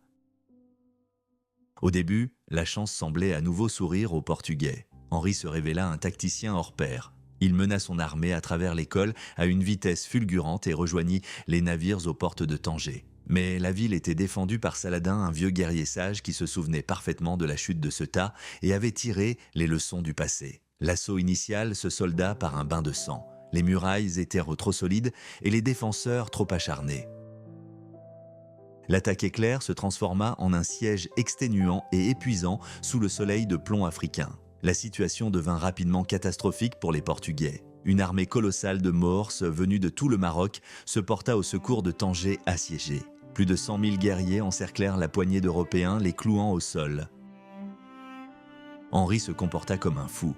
Il mena personnellement ses hommes à la charge à la baïonnette, son cheval fut tué sous lui, son armure réduite en miettes, mais la supériorité numérique de l'ennemi était trop grande. Le dernier espoir d'une évacuation secrète fut anéanti par une trahison. Le prêtre Martin Vieira fit défection et révéla les plans portugais. Se retrouvant encerclés, sans une goutte d'eau ni une miette de nourriture, les fiers chevaliers furent contraints d'abattre leurs chevaux de guerre pour survivre. Le choix était cruel et désespéré. La destruction totale de l'armée ou une paix honteuse, Henri fut forcé de signer un traité humiliant. Il promit de rendre Ceuta aux Maures et de mettre fin à toute guerre en Afrique pendant 100 ans. La garantie de cette promesse fut son propre frère, le prince Ferdinand, qui demeura volontairement prisonnier des Maures. Le grand chef triomphant, qui avait ouvert la voie au-delà de Bojador, rentra chez lui brisé, accablé par une défaite cuisante et la trahison de sa famille. Henri était anéanti. À son retour, il n'eut même plus la force de se rendre à Lisbonne. Il s'enferma à Ceuta, incapable de croiser le regard de son frère, le roi. Le prix de la liberté de Ferdinand était trop élevé pour l'honneur portugais. Renoncer à une ville pour laquelle tant de sang avait été versé. Les nobles étaient inflexibles. Une forteresse chrétienne primait sur la vie d'un seul homme, même d'un prince. Ferdinand fut laissé à pourrir en captivité. 6 longues années de torture, d'esclavage brutal et d'humiliation quotidienne dans les cachots marocains s'achevèrent par sa mort. Le roi Édouard, rongé par le chagrin et la culpabilité et terrassé par une soudaine épidémie de peste, suivit son frère. Le Portugal sombra aussitôt dans le chaos, une lutte acharnée pour la régence s'engagea entre la veuve du roi et ses frères. Le pays était au bord de la guerre civile et seule l'autorité colossale d'Henri permit de l'empêcher de sombrer dans l'abîme. Il fit office de juge suprême, amena les ennemis à la table des négociations et, dès que la tempête politique se fut quelque peu apaisée, il disparut de nouveau. Il se retira sur son cap rocheux de Sagret où le vent et l'océan étaient ses seuls compagnons. Pendant 5 ans, toute exploration fut au point mort. Guinée, Inde, îles lointaines, tout cela ne demeurait que de beaux rêves sur des parchemins jaunis. Mais en 1441, Henri décida que le temps du deuil et de l'autoflagellation était révolu. Il envoya en mer le jeune et ambitieux capitaine Antão Gonçalves. La mission était presque de routine, atteindre les côtes africaines et rapporter des peaux de phoque et de la graisse pour la marine. Cependant, Gonçalves ne se contentait pas d'être un riche marchand. Il aspirait à une gloire qui effacerait la honte de Tanger. Après avoir rempli les cales de marchandises, il adressa à son équipage un discours qui allait changer le cours de l'histoire. Il est honteux de revenir au prince avec seulement des peaux putrides. Faisons mieux, soyons les premiers à lui ramener un homme vivant de ces terres. Les Maures d'ici sont insouciants, ils ne s'attendent pas à une attaque. Capturez-les et la récompense d'Henri dépassera toutes nos espérances. Ainsi, une expédition économique de routine se transforma en une chasse à l'homme, ouvrant le chapitre le plus sombre et le plus terrifiant de l'histoire des grandes découvertes géographiques. Antão Gonçalves et ses hommes débarquèrent à la faveur de la nuit. Après avoir parcouru des kilomètres sur le sable brûlant, assoiffés et scrutant l'obscurité, ils atteignirent enfin leur première cible. Un guerrier solitaire, armé de 2 javelots, se retrouva face à 9 Portugais lourdement armés. Il ne déposa pas son arme et se prépara au combat, mais un carreau d'arbalète mit rapidement fin à son ardeur. Le premier prisonnier fut fait, puis une femme d'une tribu locale, qui n'avait pas réussi à s'enfuir dans les dunes, tomba entre les mains de ses ravisseurs. Au milieu de ces événements, la caravelle de Nuno Tristan apparut soudain au large des côtes africaines. Ce jeune chevalier, élevé à la cour d'Henri, était encore plus avide d'exploits héroïques que Gonçalves. Unissant leurs forces, les capitaines décidèrent d'un audacieux raid nocturne sur le campement nomade. Au milieu des cris furieux de « Saint-Jacques pour le Portugal », ils firent irruption dans le camp endormi. Une panique indescriptible s'ensuivit. Dans l'obscurité, à la lueur des torches, les Portugais abattirent quiconque tentait de résister. Tandis que certains fuyaient, terrorisés dans le désert, d'autres périrent en essayant de protéger leurs enfants. 10 hommes. Adahu, désormais. Il s'intéresse. Adahu, ceux qui. Des œufs. Les Portugais. Henri croit. Tandis que. Le monde. Cette croix. Les capitaines. Il incendie. 30 portes. Des mers. Mais ce succès. Le 8. Les capitaines. Des femmes se jetaient désespérément à terre, tentant de protéger leurs petits de leur corps, mais les coups de fouet les ramenaient vite à la réalité. L'enfant Henri lui-même observa ce spectacle du haut de son rang et de ses convictions. Pour lui, l'esclavage n'était pas un crime, mais un instrument de salut, aussi dur que nécessaire. Il croyait sincèrement qu'en arrachant ces gens à leur environnement familier, il les sauvait de l'oubli éternel, transformant les païens en chrétiens. À ses yeux, ils cessaient d'être des sauvages et devenaient d'utiles serviteurs de la couronne. Cependant, la société qui l'entourait ne partageait pas ce zèle théologique. Ce n'était pas la lumière de la nouvelle foi qui l'attirait, mais l'éclat froid du métal. Lorsque les premières poignées de poussière d'or arrivèrent dans le pays en 1442, ce fut comme une explosion. Les expéditions en Guinée, initialement une entreprise scientifique douteuse, se transformèrent du jour au lendemain en une véritable ruée vers l'or national. Mais cette soif de profit rapide devint le principal obstacle à la grande stratégie de l'enfant. Aveuglés par la perspective de richesse rapide, les capitaines préféraient piller des rivages familiers et sûrs plutôt que de risquer l'inconnu. Gonçalo de Sintra fut victime de sa propre cupidité et la paya de sa vie. Désobéissant aux ordres directs de poursuivre sa route vers le sud, il décida de débarquer en un lieu dangereux pour capturer des esclaves et mourut lors d'une escarmouche avec les morts. Mais l'histoire a conservé d'autres exemples. Juan Fernandez, animé d'une curiosité différente, resta volontairement seul parmi les nomades pendant 7 mois. Il devint le premier explorateur européen à étudier le monde intérieur de l'Afrique, non pas à travers la lunette d'une arbalète, mais de l'intérieur, partageant le quotidien et les difficultés des tribus locales. Nuno Tristan réalisa une véritable percée technologique et géographique. Il fut le premier à prouver par l'expérience ce que beaucoup refusèrent de croire. Le désert aride et infini a une limite. Au-delà des sables morts, des terres regorgeant de vie, d'humidité et d'une végétation luxuriante s'ouvraient à lui. À sa suite, Diniz Dias atteignit l'embouchure du fleuve Sénégal. Les marins, habitués aux maigres oasis, furent fous de joie. Ils croyaient avoir enfin découvert le Nil occidental, l'un des plus grands fleuves des légendes antiques. L'euphorie régnait alors à Lisbonne. Il semblait que les fabuleuses richesses de l'Inde et les sources de tous les fleuves du monde n'étaient plus qu'à un pas de géant. Diniz Dias poursuivit sa route vers le sud jusqu'à ce qu'un spectacle incroyable apparaisse devant lui. Le Cap Vert. C'était un promontoire luxuriant et verdoyant qui semblait un mirage après des milliers de kilomètres de sable et de rochers. Les habitants, qui n'avaient jamais vu de voilier, restaient figés sur le rivage, pétrifiés d'horreur.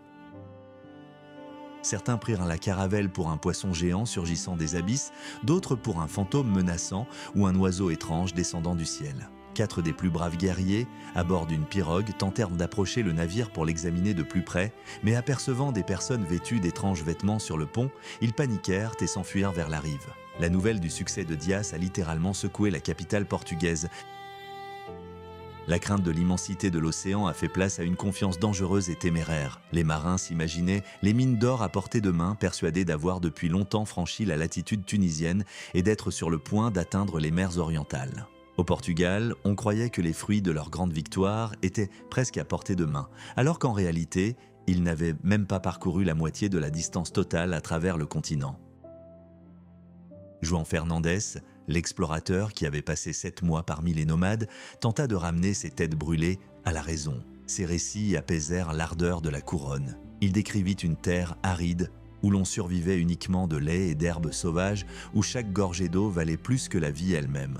L'or, si convoité à Lisbonne, était ici une denrée rare. Seuls les fins anneaux aux chevilles des épouses des chefs leur rappelaient son existence.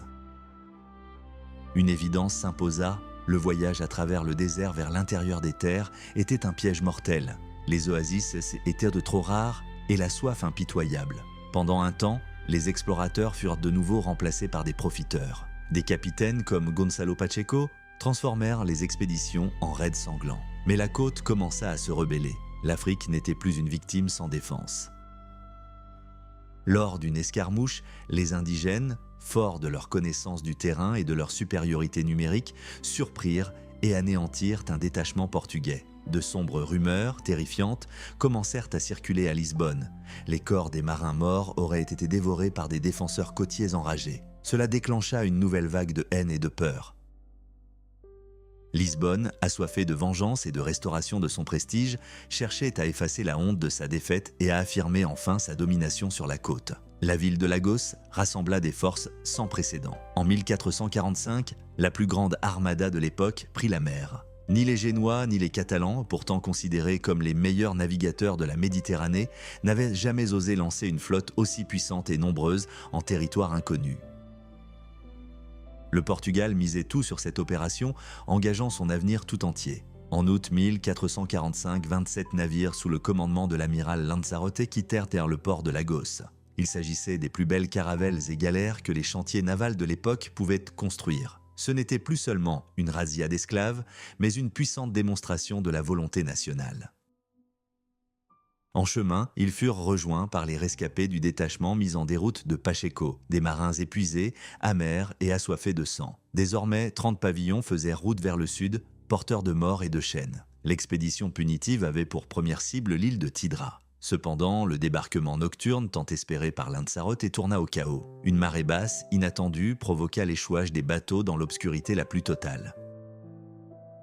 Au lever du soleil, les Portugais furent accueillis non par la surprise, mais par une fureur hostile. Des centaines d'autochtones se tenaient sur le rivage, exécutant des danses guerrières, proférant des injures et lançant des pierres sur les envahisseurs. Après une bataille brutale et prolongée dans les eaux peu profondes, les Portugais parvinrent à capturer des dizaines de personnes, mais la côte demeura inviolée.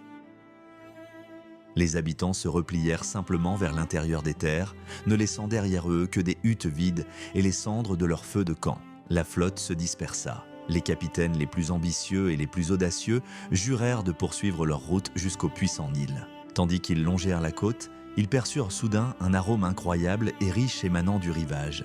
Les marins eurent l'impression de naviguer au cœur du jardin d'Éden. Bientôt, l'océan lui-même changea. L'eau devint trouble et chargée de limon. L'un des marins, guidé par son intuition, en retint une poignée et poussa un cri de joie. L'eau était fraîche. Les Portugais étaient absolument certains d'avoir atteint l'embouchure occidentale du Nil, alors qu'en réalité, le majestueux fleuve Sénégal s'étendait devant eux. Sur les îles au large du Cap-Vert, les explorateurs découvrirent des traces de leurs prédécesseurs. Des devises de l'infant Henri étaient gravées dans l'écorce des arbres, mais nulle trace d'hospitalité. Les guerriers locaux brisaient ostensiblement miroirs et autres présents offerts par les étrangers. Ils répondaient aux carreaux d'arbalètes par une nuée de flèches empoisonnées. Même la nature semblait hostile.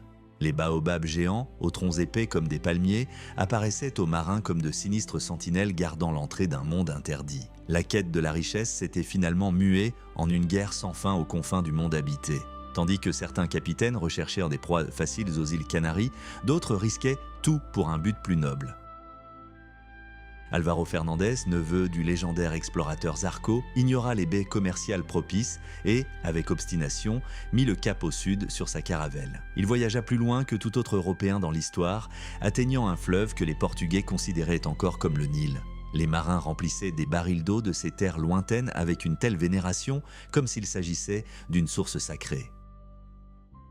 Il plaisantait en disant que même Alexandre le Grand, qui rêvait d'atteindre les confins du monde, aurait envié le goût de cette eau. Un jeu dramatique et périlleux se déroula au Cap-Vert. D'abord, les indigènes manifestèrent de la curiosité et embarquèrent même pacifiquement, partageant un repas modeste avec les nouveaux arrivants. Mais la paix fut de courte durée. Ils revinrent bientôt, cette fois en pirogue de guerre. Une poursuite acharnée s'ensuivit. Les rameurs portugais, aguerris aux tempêtes de l'Atlantique, étaient aux plus rapides. Ils arrachèrent leurs ennemis à l'eau, même lorsque ceux-ci plongeaient comme des cormorans, tentant désespérément d'échapper à l'esclavage. Les explorateurs atteignirent le Cap Mast, ainsi nommé en raison de ces étranges palmiers sans feuilles, et rentrèrent chez eux triomphants. Cependant, l'océan peut punir l'excès de confiance. En 1446, Nuno Tristan décida de surpasser le succès de Fernandez. Il s'aventura en eau totalement inexplorée jusqu'à découvrir l'embouchure d'un nouveau fleuve. Mais au lieu de sable doré et d'épices, un bain de sang l'attendait. 80 guerriers, à bord de leur bateau, encerclèrent soudainement les embarcations portugaises, faisant pleuvoir une pluie de flèches. Le poison dans lequel étaient de tremper les pointes de flèches était d'une puissance monstrueuse. La moindre égratignure entraînait une mort rapide, douloureuse et inévitable. Sur les 22 hommes, 19 périrent sur le coup, dont l'amiral Tristan lui-même. La caravelle, tel un cercueil flottant, se remplit des morts et des mourants délirants. Un jeune page prit le commandement, ne laissant à bord que 5 marins et domestiques épuisés. Pendant 2 longs mois, ils naviguèrent à l'aveuglette vers le nord, bravant les tempêtes, incapables d'apercevoir la côte et littéralement suffocant sous l'odeur de leurs camarades tombés au combat, sans pouvoir leur offrir une sépulture digne. Lorsque les falaises de leur Portugal natal apparurent enfin à l'horizon, ce fut comme un miracle. Mais même cette catastrophe n'entama pas l'ardeur des explorateurs. Álvaro Fernandez préparait déjà une nouvelle expédition vers cet enfer vert africain. La mort de Tristan n'arrêta pas l'expansion, elle ne fit que l'intensifier. Álvaro Fernandez était déterminé à prouver que sa volonté était plus forte que toute peur. Il mena sa caravelle jusqu'au-delà des limites des cartes connues. Sur ces rivages inexplorés, les Européens se comportèrent en maîtres et conquérants légitimes. Lors d'une escarmouche, Fernandez tua lui-même un guerrier local, emportant sa lance et son bouclier comme trophée pour le prince. Plus tard, ils hissèrent à bord une femme d'une force physique incroyable. Elle résista désespérément aux 3 marins armés qui, contraints à la lâcheté, enlevèrent de son enfant pour la forcer à se soumettre. Mais l'Afrique était impitoyable. Lors d'une nouvelle incursion à l'intérieur des terres, une fléchette empoisonnée transperça le pied du capitaine. Fernandez comprit aussitôt que le moindre retard lui serait fatal. Sans perdre une seconde, il arracha le dard et ordonna de verser de l'huile bouillante et de l'acide sur la plaie, brûlant littéralement le poison et la chair. Ce courage surhumain lui sauva la vie. Malgré la fièvre, il continua de commander et poursuivit sa route vers le sud, atteignant ce qui est aujourd'hui la Sierra Leone. Cependant, la fortune était capricieuse. Durant ces mêmes années, une importante flottille de 9 navires tomba dans une embuscade soigneusement préparée dans l'épaisse forêt côtière. Une pluie de flèches empoisonnées sema la panique parmi les survivants qui s'enfuirent en courant vers leurs embarcations, abandonnant leurs affaires. Le sort du chevalier danois Vallard fut encore plus tragique. Décidant de tenter sa chance au service des Portugais, il débarqua pour négocier et disparut sans laisser de traces dans la jungle. Plus tard, le prince Henri entendit de vagues rumeurs selon lesquelles 4 prisonniers blancs croupissaient quelque part au cœur du continent. Mais le chemin qui les menait était immanquablement bloqué par une barrière de forêt tropicale et des tribus hostiles. L'ère des grandes découvertes se mua lentement mais sûrement en une histoire de commerce florissant écrite dans le sang. En 1448, les Portugais avaient cartographié plus de 2000 km de côtes africaines. Ce qui n'avait été auparavant que de vagues conjectures de cartographes antiques prenaient désormais des contours nets et précis. Mais pour chaque nouveau cap, chaque âme capturée et chaque grain d'or, le Portugal devait payer de la vie de ses meilleurs marins. Tandis que pendant des décennies, les Açores ou îles du Faucon n'étaient à rester que des points fantomatiques sur les cartes marines, des ombres mouvantes dans le brouillard atlantique. Mais à présent, ces légendes prenaient forme, passant des conjectures des cartographes à une dure réalité de pierre et de cendres. Cette découverte eut lieu presque par hasard, comme c'est souvent le cas en période de grande audace. Sur l'île de Santa Maria, un esclave en fuite, poussé par le désespoir, gravit le plus haut sommet, espérant échapper à ses poursuivants dans l'épaisse végétation. L'air était ce jour-là d'une pureté exceptionnelle, et là, à l'horizon, le fugitif discerna la silhouette indistincte et tremblante d'une nouvelle terre. Il comprit. Ses maîtres étaient obsédés par la recherche de nouveaux territoires. Cette découverte était son unique chance, son sésame pour la liberté. Le prince Henri, informé de cette vision, s'enferma dans son cabinet de travail à Sagres. Il passa des heures à étudier d'anciennes cartes, comparant les relevés des marins aux calculs de ses astronomes. L'intuition et la science confirmèrent la supposition de l'esclave. Henri organisa aussitôt une expédition. Après plusieurs tentatives infructueuses, les navires se perdant dans l'immensité bleue, des ajustements précis de la route, effectués personnellement par le prince, finirent par porter leurs fruits. Le 8 mai 1444, l'île de São Miguel fut officiellement découverte.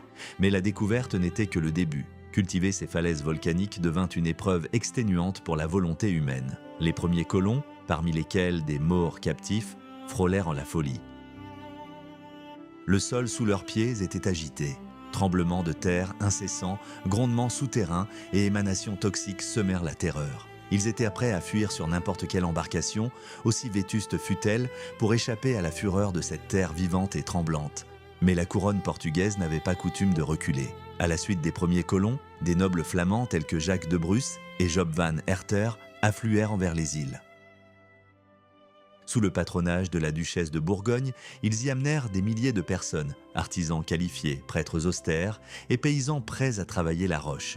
Ainsi, les falaises désertes et effrayantes se transformèrent peu à peu en colonies florissantes, devenant un pont entre l'ancien monde et l'abîme inconnu. Au milieu du XVe siècle, les Açores étaient devenus un avant-poste européen sûr sur l'océan. Ce point d'appui stratégique anticipait les futures conquêtes de Christophe Colomb. Cependant, tandis que la paix revenait sur ces îles lointaines, de sombres nuages s'amoncelaient au Portugal même. La tempête politique promettait d'être bien plus dévastatrice que n'importe quel ouragan en haute mer. Dom Pedro, frère du prince Henri, devint régent unique, concentrant un pouvoir immense entre ses mains. Mais les couloirs du palais bruissaient de murmures. Les intrigues et la lutte d'influence entraient dans leur phase la plus intense et la plus sanglante. Au cœur même de Lisbonne, un drame digne des tragédies antiques se jouait. Un neveu s'était retourné contre son oncle et le jeune roi contre son plus fidèle protecteur. Le duc de Bragance, homme d'une intelligence froide et d'une ambition démesurée, tissait habilement une toile de conspiration. Jour après jour, il murmurait au jeune Alphonse V que son tuteur, Dom Pedro, ne convoitait pas la prospérité du pays mais seulement la couronne. Même le mariage du monarque avec la fille du régent ne put dissiper la glace de la méfiance savamment instaurée par ses ennemis. L'atmosphère à la cour était littéralement empoisonnée par des rumeurs venimeuses. On parlait de meurtres secrets, de poisons à action lente et de complots qui se tramaient dans l'ombre des appartements royaux. Le prince Henri le navigateur garda un silence glacial durant cette période. Retiré dans sa retraite à Sagres, il semblait s'être coupé du monde derrière des cartes et des plans stellaires. Au moment même où son frère Pedro avait le plus besoin de soutien, Henri resta muet. Abandonné par ses alliés, harcelé par la calomnie et acculé, Pedro fut contraint de prendre les armes pour défendre son honneur. Le dénouement tragique survint en mai 1449 sur les rives de l'Alfarobeira. Ce n'était pas une bataille pour la patrie, mais un combat pour la vérité, où il ne pouvait y avoir de vainqueur. Dans une mêlée féroce, le régent tomba, terrassé par une pique. Son fidèle compagnon, Almada, que ses contemporains surnommaient l'Hercule espagnol pour sa force et sa bravoure exceptionnelle, lutta jusqu'à son dernier souffle. Ensanglanté et cerné par ses ennemis, il jeta son épée brisée et hurla au visage de ses assaillants « Déchirez-moi, chien !»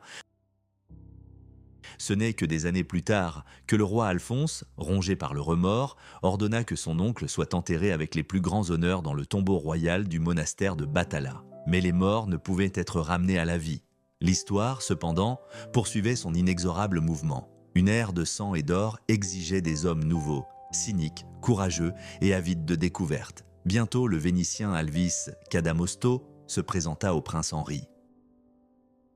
Ce marchand aventureux possédait un sens aigu du profit et un esprit redoutable. Il n'était ni chevalier ni fanatique religieux, c'était un homme d'affaires d'un genre nouveau. Cadamosto conclut un marché avec le prince, risquant sa vie pour l'infime chance de faire fortune en explorant les côtes africaines. En mars 1455, sa caravelle rapide quitta le port de Lagos.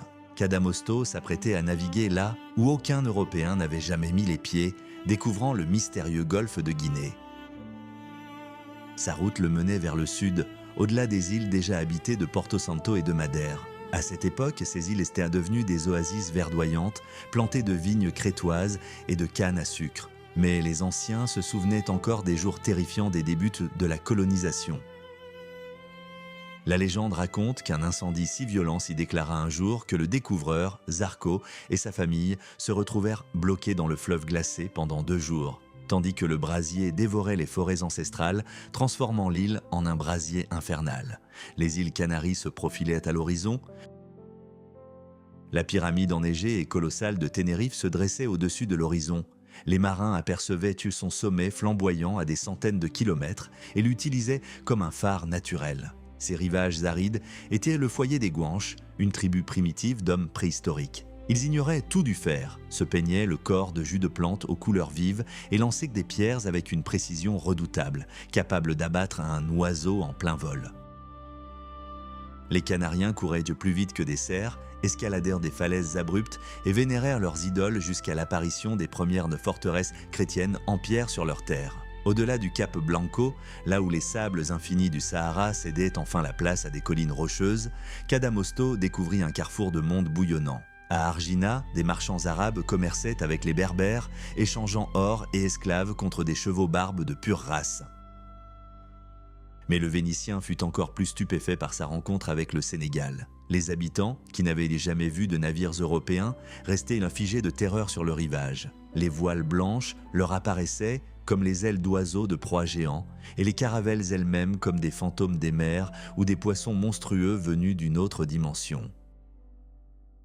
De là, la route s'ouvrait sur l'intérieur des terres, vers la légendaire Tombouctou, une ville dont on murmurait en Europe le surnom d'Eldorado doré. Le voyage exigeait 40 jours de marche exténuante à travers le désert, où la plupart des chameaux succombaient à la soif et à la chaleur. Des caravanes transportaient du sel jusqu'à Tombouctou, une denrée plus précieuse que l'or dans ces contrées. Cadamosto comprit qu'il avait franchi une frontière invisible et sacrée. Au-delà des rivières troubles et boueuses s'étendait la véritable Afrique noire, un monde plein de mystères et de trésors inépuisables, dissimulés derrière un voile de peur. Au cœur de ces contrées prospérait peut-être le commerce le plus étrange de l'histoire de l'humanité, le troc silencieux. Les vendeurs déposaient des tas de sel sur le rivage et disparaissaient dans la forêt. Les acheteurs surgissaient de l'ombre des arbres, apportèrent de l'or, le déposaient à proximité, puis disparaissaient à leur tour. Si le prix ne convenait pas, l'opération se répétait pendant des jours jusqu'à ce qu'un compromis soit trouvé. Les 2 hommes ne se voyaient jamais et n'échangeaient pas un mot. Le roi Mélie tenta un jour de percer le secret de ses partenaires invisibles et ordonna une embuscade. Un seul homme fut capturé, mais il fit preuve d'une obstination hors du commun. Il choisit de mourir de faim sans prononcer un seul mot. Les témoins oculaires survivants décrivirent les habitants de la forêt comme des géants féroces, aux lèvres énormes et constamment ensanglantés, révélant des dents aux proportions effrayantes. Étaient-ils des êtres réels ou le fruit d'une imagination débordante ? Le mystère demeure. Cet or affluait par les routes caravanières de Tombouctou vers le Maroc et la Tunisie, où il était avidement échangé par les marchands italiens. Mais Cadamosto brûlait d'envie de voir de ses propres yeux la source de cette richesse. En traversant le fleuve Sénégal, il eut l'impression de pénétrer dans un autre monde. Le désert aride et rocailleux laissa soudain place à des forêts luxuriantes et verdoyantes et à des jardins paradisiaques. De puissants chefs régnaient en ces lieux, leur statut étant déterminé par le nombre de leurs épouses et de leurs esclaves. Les chevaux valèrent plus que l'or, et le Vénitien, commerçant né, sut habilement exploiter cette situation, troquant des chevaux contre du bétail. Cadamosto s'aventura à des centaines de kilomètres à l'intérieur des terres, accompagnant un chef local nommé Budomel. Le voyageur fut stupéfait par ce mode de vie étrange, presque primitif. Des huttes rudimentaires entourées de haies d'épineux et le pouvoir absolu de tyrans, vénérés par leurs sujets comme des dieux mortels. Mais les Africains eux-mêmes étaient encore plus stupéfaits. Ils affluaient en masse pour voir l'homme blanc, dont la peau semblait tout à fait surnaturelle, maladive ou magique. Les locaux lui frottaient les mains avec une curiosité enfantine, s'efforçant de laver la peinture blanche. Ils ne pouvaient croire qu'ils avaient devant eux un être vivant, de chair et de sang, et non un fantôme venu d'au-delà des confins de la terre, là où le ciel rencontre l'océan. Quand ils confirmèrent enfin que le blanc n'était pas de la peinture, mais du cuir véritable, les Africains restèrent figés de stupeur. Pour eux, Cadamosto et ses compagnons étaient des étrangers venus d'un autre monde. Le gréement des caravelles inspirait aux indigènes une admiration frôlant la folie. Ils prirent le grondement des canons pour les cris de démons déchirant le ciel et le son du cor pour le hurlement d'une bête invisible et furieuse. Même les yeux peints sur la proue semblaient nous prouver que le navire était vivant et possédait une vision magique. Lorsque Cadamosto alluma une simple bougie de cire, les indigènes furent enfin convaincus des pouvoirs surnaturels de leurs hôtes, car jusqu'à ce jour, ils n'avaient connu que la lumière d'un feu. Mais l'expédition ne recherchait pas le culte, elle cherchait l'or. Les rumeurs concernant le royaume fabuleusement riche de Gambra poussèrent les marins toujours plus au sud, vers l'inconnu. Contournant les côtes émeraudes du Cap-Vert, les caravelles pénétrèrent dans l'embouchure d'un large fleuve au courant impétueux. Là, les Européens furent accueillis avec une brutalité et une violence inouïes. Le tout premier éclaireur, débarqué pour des pourparlers de paix, fut littéralement mis en pièces par une foule enragée sous les yeux de l'équipage, paralysé par la terreur. Il ne s'agissait pas de la peur des dieux, mais d'une haine pure et intense. Bientôt, la rivière se remplit de centaines de canoës. Des guerriers, coiffés de casques ouvragés, ornés de plumes d'oiseaux exotiques, attaquèrent furieusement les embarcations. Toute tentative de dialogue fut accueillie par une pluie de flèches empoisonnées et des cris de rage. Les habitants étaient persuadés que les Blancs étaient des cannibales perfides qui troquaient des esclaves uniquement pour les dévorer. Le raisonnement était simple: pourquoi des étrangers emmèneraient-ils des gens au-delà de l'horizon si ce n'est pour les manger? Face à une telle résistance, Cadamosto fut contraint de battre en retraite pour ne revenir qu'un an plus tard, animé d'une vigueur renouvelée. Lors de cette seconde expédition, il fit une découverte fortuite mais capitale. Là où les cartes révélaient un vide effrayant, les contours de nouvelles terres émergèrent de l'océan. C'étaient à les îles du Cap-Vert. Nul homme n'y avait encore posé le pied. Les oiseaux sauvages y étaient si confiants que les marins les attrapaient à mains nues et la nature semblait intacte depuis la nuit des temps. Ces falaises désolées allèrent bientôt devenir un point clé, le cœur des grandes découvertes géographiques. Sur les rivages déserts des nouvelles îles, les Portugais ne trouvèrent que de vastes gisements de sel et d'innombrables tortues géantes. Leurs carapaces étaient si grandes que les marins envisagèrent sérieusement d'en faire des boucliers à l'épreuve des épées. Laissant derrière eux Boa Vista et Santiago, l'expédition reprit la mer dans les eaux troubles de la Gambie. Cette fois, la jungle côtière ne les accueillit pas sous une pluie de flèches. Les indigènes, le visage figé par une terreur superstitieuse, se figèrent.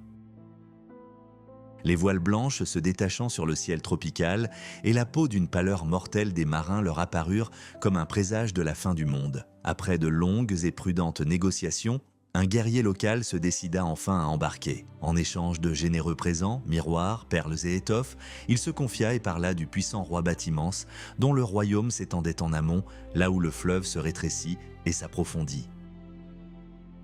Pendant 2 semaines, les Portugais commercèrent sur le fleuve, si encombré de bateaux qu'il ressemblait au Rhône près de Lyon, un jour de marché. Les indigènes, debout dans leurs étroites pirogues, les manœuvraient avec adresse à l'aide de rames semblables à des pics. En échange de babioles européennes, ils proposèrent de l'or, les plus beaux cotonnades et de précieuses fourrures. Les marins contemplaient avec émerveillement la faune exotique qui leur semblait tout droit sortie de leurs cauchemars ou de leurs fantasmes. D'énormes chauves-souris et des chevaux-poissons, des hippopotames qui faisaient chavirer les embarcations d'un simple mouvement de tête. Mais bientôt, la fièvre tropicale décima l'équipage. Ils devinrent délirants, leur peau jaunie et leurs forces les abandonnèrent en quelques jours. Cadamoste fut contraint de donner l'ordre de rebrousser chemin dès qu'il aperçut l'immense embouchure du Rio Grande.